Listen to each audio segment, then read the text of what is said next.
So these are the different tags we can use in our logistic regression or hidden Markov model tagging. You can see, for example, CC means coordinating conjunction. Most common one are, for example, JJ is adjective and N is noun. Of course, there are already now if you're using Python or Spark or any other library, uh, they have libraries that allow you to tag your text directly.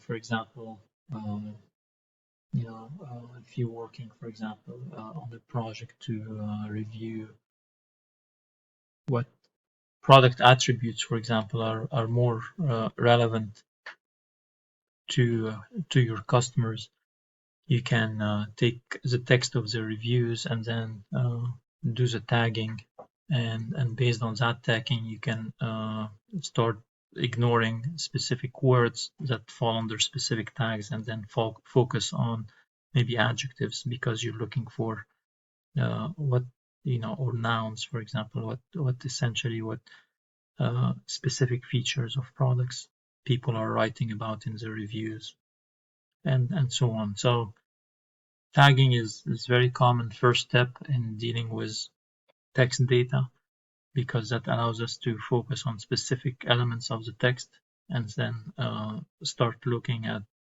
n-gram models just using the tagged words and start looking at those.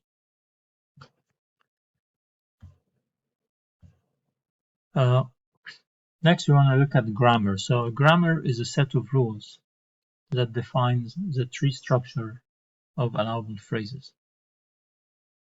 And a language is a set of sentences that follow those rules. Now, there are many competing language models based on the idea of synthetic structure. In this section, we will discuss one popular model called probabilistic context-free grammar, or PCFG. So probabilistic grammar assigns a probability to each string. And context-free means that any rule can be used in any context. So the rules for a noun phrase at the beginning of a sentence are the same as for another noun phrase later in the sentence. And if the same phrase occurs in two locations, it must have the same probability each time. So we will define a PCFG grammar for a tiny fragment of English that is, in this example we're going to use here, suitable for communication between agents exploring the one-plus word. Okay, so it's a virtual word we created, and we're creating our own grammar. We call this language easier. So, for example, for a given grammar rule, we say that if the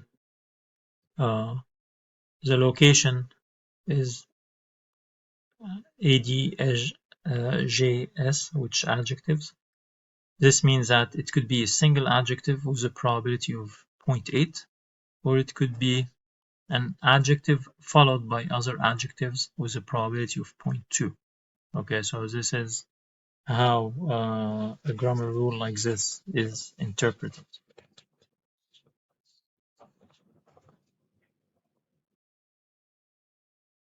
So let's look at the grammar for our language here. So we have a sentence S.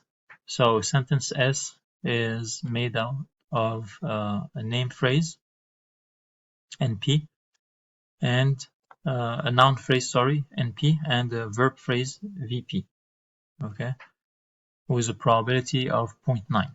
Or a sentence could also be a sentence, then a conjugate, then a sentence. So for example, but that's with a probability of only 0.1. So for example, I feel a breeze and it stinks. So you have two sentences, I feel a breeze, it stinks, and the conjunction between them and. Or a sentence could just be a noun phrase followed by a verb phrase. Like I is a noun phrase followed by feel a breeze, which is a verb phrase.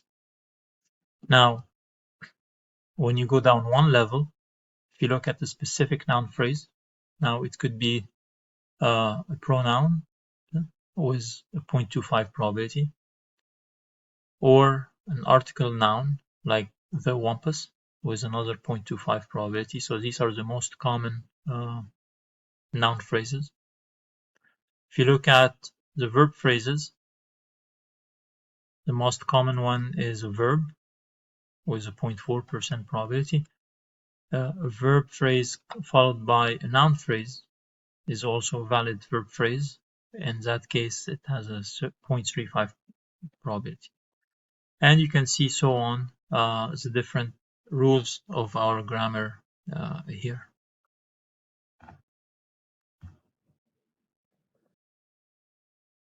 So each of the categories, in this case you can see noun, for example, indicates that we have a lot of nouns. Okay, so stench, breeze, wampus, and so on. These are probability, but there is a lot more. So that's why you see 3 dots to the right there, meaning there are many more words that belong to each category. So there are tens of thousands of members in each class, and also some of these classes can get new members, and in that case they're called open classes. So you can learn new nouns or new verbs. However, some classes are closed. For example, like pronouns. Okay, these are classes that don't change that much, or very rarely change. Me, you, I, it, and so on. These pronouns are pretty much set. So, of course, the sum of all probabilities for any class should be exactly 1. Now, the task then for us is, once we have defined the grammar rules, is given a sentence to see whether or not it follows the grammar rule, and based on that we determine the probability that this sentence is actually correct. Okay, so that's the process called parsing. So parsing is a process of analyzing a string of words to uncover its phrase structure according to the rules of grammar we just set here. So we're essentially searching for a valid parse tree whose leaves are the words of the string. So we can start with the S symbol and search top down, or we can start with the words and go from the bottom up in parsing the text. Now the problem is this process is very inefficient, okay, because if the algorithm guesses wrong at any step, then it will have to backtrack all the way to the first word and reanalyze the whole sentence under the other interpretation. So typically we can use dynamic programming here, because every time we analyze a substring, stores the results, so we don't have to reanalyze it later.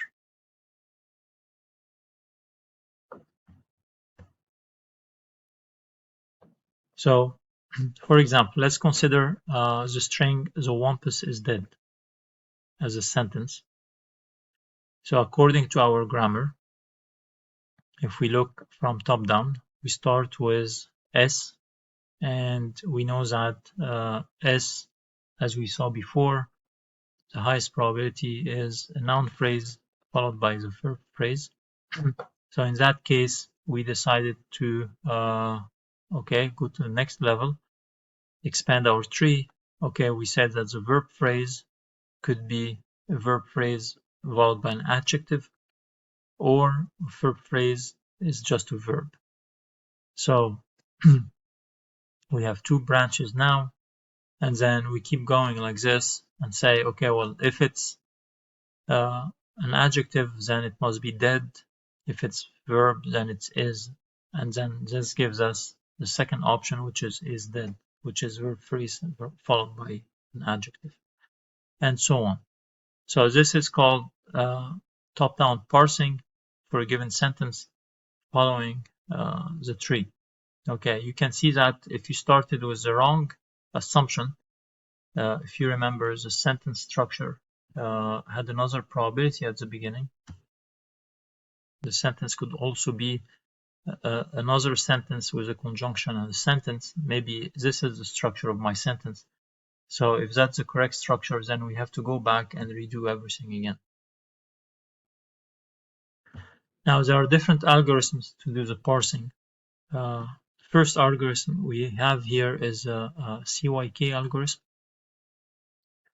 The problem with this algorithm is that it takes a space of order n squared m, where n is the number of words in the sentence, and m is the number of non-terminal symbols in the grammar. Okay, so that will take a long time, but it's guaranteed to work for all possible context-free grammar. Then we can't do any better than that.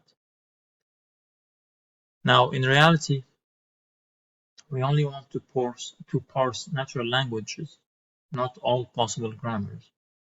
So natural languages have evolved to be easy to understand in real time and not as tricky as possible. So we don't really have to search every possible grammar. So another alternative algorithm we can use for parsing is the A* search, which is fairly straightforward. So each state is a list of items, and then the start state is a list of words, and the goal state is a single item S. The cost to the state is the inverse of its probability as defined by the rules applied, and there are various heuristics to estimate the remaining distance to the goal. Okay, so with the A* algorithm, we don't have to search the entire state space, and we are guaranteed that the first parse found will be the most probable. This will usually be faster than the CYK algorithm we just saw, but still slower than big O of n. Okay, so here's an example of parsing this sentence every wampus smell using the A* search. We can also use beam search to parse. In that case, we consider only the B most probable alternative parses. We're not guaranteed to find the parse with the highest probability.